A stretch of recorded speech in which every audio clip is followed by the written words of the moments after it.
이 영상은 다산북스 출판사와 협의하에 만일 물리학으로 세상을 볼 수 있다면 해서 주제 하나를 발췌해 재구성해 제작했음을 알립니다.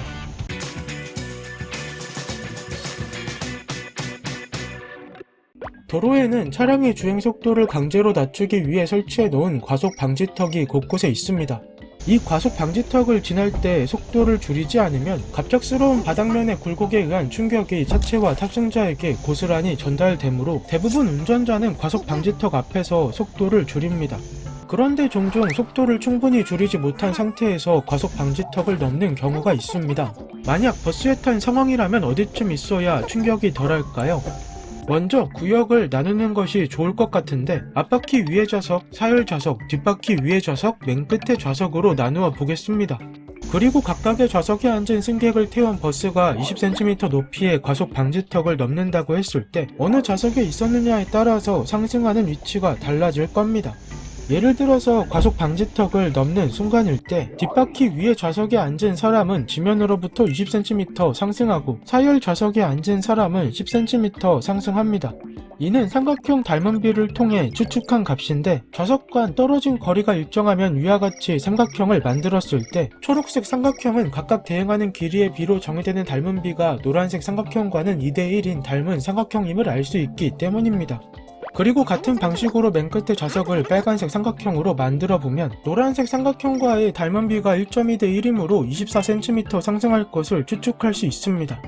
다음으로 뒷바퀴가 과속 방지턱의 정상에 오르는 시간이 1초로 같다고 했을 때 빨간색, 노란색, 초록색 삼각형의 각 위치에서 측정되는 수직 방향 속도의 비는 1.2대 1대 0.5가 됩니다.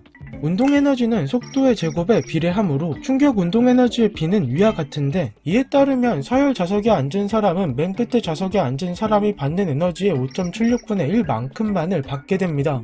그리고 같은 방식으로 앞바퀴가 과속 방지턱의 정상에 오르는 순간에 충격 운동 에너지의 비를 구해보면 위와 같습니다.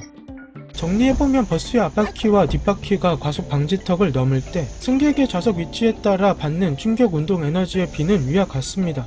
사열 좌석에 앉을 때가 다른 좌석보다 절반 이상 에너지를 덜 받으므로 더 편안한 좌석이라는 것을 알 수 있습니다.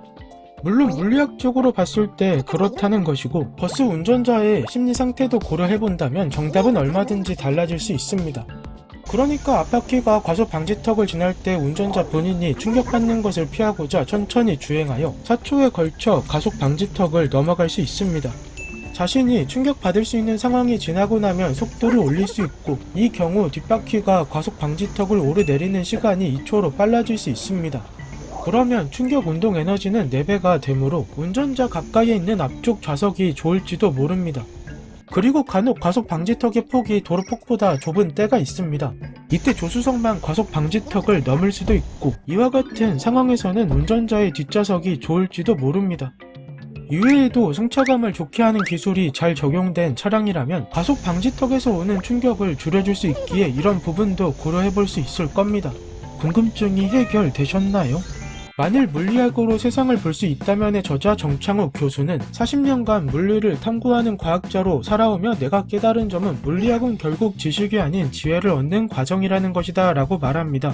과속 방지턱을 물리적으로만 분석해서 본다면 주제의 정답은 사열 좌석이 되겠지만 심리적인 요인 등이 추가되는 경우 답이 달라질 수 있다는 책의 내용처럼 도서는 현상을 물리학적 분석에 그치지 않고 삶의 지혜를 즐길 수 있게 풀어냈습니다.